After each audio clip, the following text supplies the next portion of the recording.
Salam Pengelana.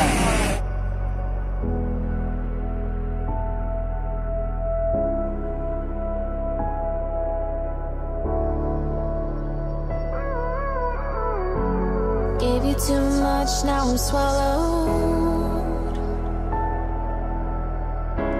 Now I'm the fool while you're breaking rules. Dangerous path that I follow. Oh, go on, just do what you do. And it hurts.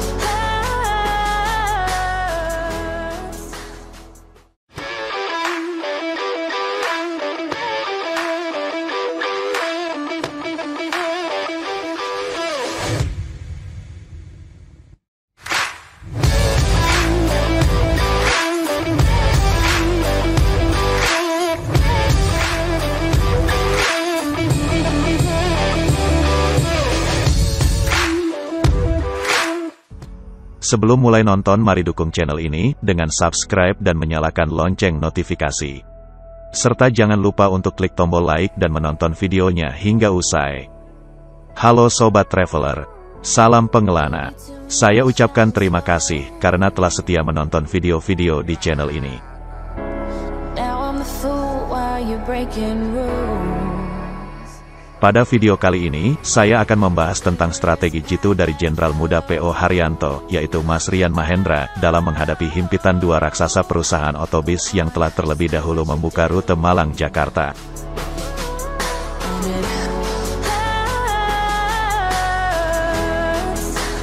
Memang ada beberapa perusahaan otobis lain yang saat ini melayani trayek Jakarta-Malang dan sebaliknya. Namun dari data statistik penumpang yang saya dapatkan, urutan dua teratas dari sisi okupansi penumpang adalah milik PO Gunung Harta dan PO Rosalia Indah. Memang kedua PO ini merupakan operator bis jalur Jakarta-Malang yang bisa dikatakan sedang berkibar benderanya.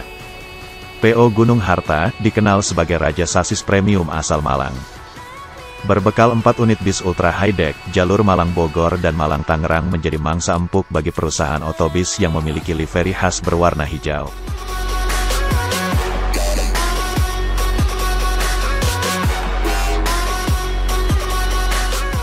Tidak kalah dari PO Gunung Harta, PO Rosalia Indah juga mengoperasikan armada premiumnya, berupa armada bis tingkat dan armada bis kelas super top untuk trayek Jakarta-Malang dan sebaliknya.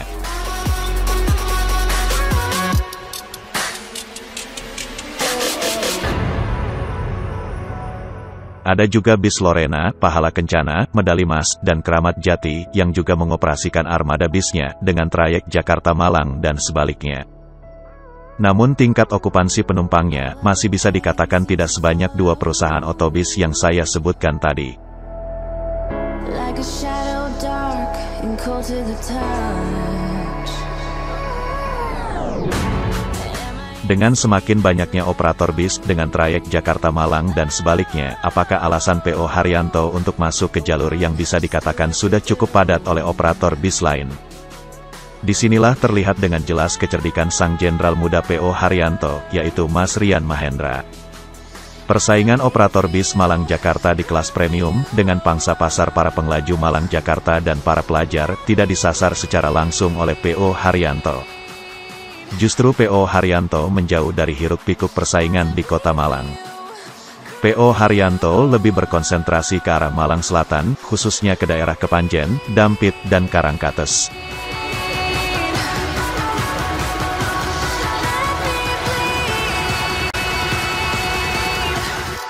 Dengan pemilihan lokasi titik keberangkatan, PO Haryanto menerapkan sistem jemput bola, yaitu dengan lebih mendekatkan titik penjemputan penumpang ke kantong-kantong penduduk yang terbiasa melakukan perjalanan menuju ibu kota Jakarta dan sekitarnya.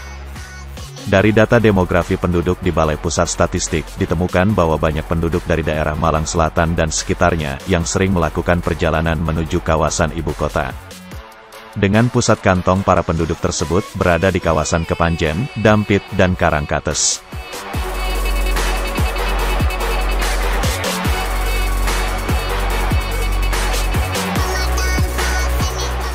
Inilah alasan utama, mengapa dua bis dari PO Haryanto memiliki lokasi keberangkatan dimulai dari Dampit dan Karangkates. Sungguh suatu strategi yang sangat brilian dan ciamik dari sang jenderal muda PO Haryanto.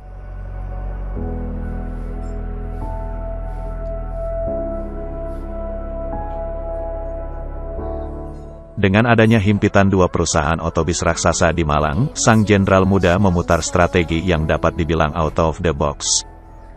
Melihat dari sudut pandang lain yang sangat berbeda, yaitu dengan menjemput penumpang langsung ke kantong-kantong penduduk.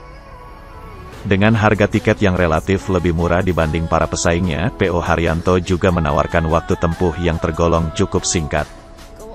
Baru saja terbukti, salah satu armada bis PO Haryanto yang dikemudikan Mas Hendra Ahok, yaitu Sunbreaker, bisa mencapai Jakarta dalam waktu hanya 10 jam saja dari Malang.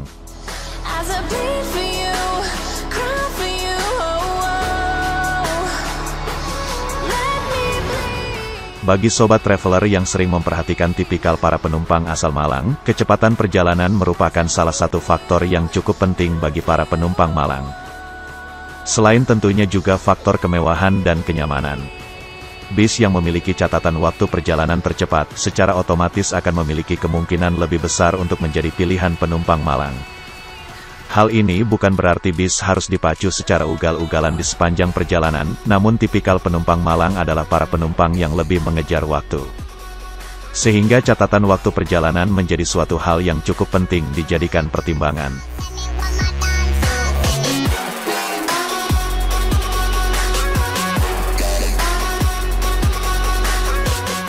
Bisa dikatakan, dengan strategi meneruskan arah bis menuju ke Panjen, Turen, Dampit dan Karangkates, PO Haryanto menyisir sisi lain pangsa pasar penumpang moda transportasi bis di daerah selatan Malang. Sesuatu yang mungkin belum terpikir sebelumnya oleh para operator bis yang saat ini telah lama melayani trayek Jakarta-Malang dan sebaliknya.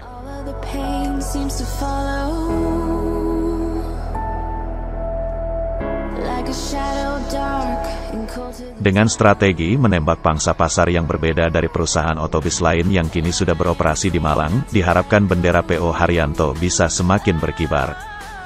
Daerah Malang Selatan ini dapat dikatakan sebagai salah satu jalur gemuk yang belum terlalu tergarap. Dengan menggunakan strategi jemput bola ini, maka PO Haryanto sebenarnya tidak bersaing secara langsung dengan para pemain lama di trayek Jakarta-Malang. Namun lebih menyasar sisi lain pangsa pasar penumpang di kota Malang.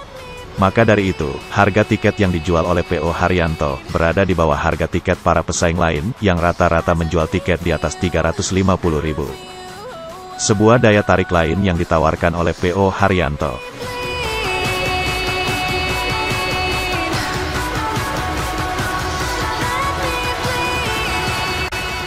Sobat Traveler, kita sudah sampai pada akhir video. Selamat serta sukses bagi PO Haryanto atas dibukanya trayek Malang-Jakarta. Saya ucapkan terima kasih karena tetap setia mendukung channel ini. Jangan lupa tuliskan pendapat serta komentar sobat pada kolom komentar di bawah. Saya juga dengan senang hati menerima kritik dan saran yang membangun untuk perbaikan channel ini ke depannya. Baiklah Sobat Traveler, sampai jumpa pada video berikutnya. Salam pengelana.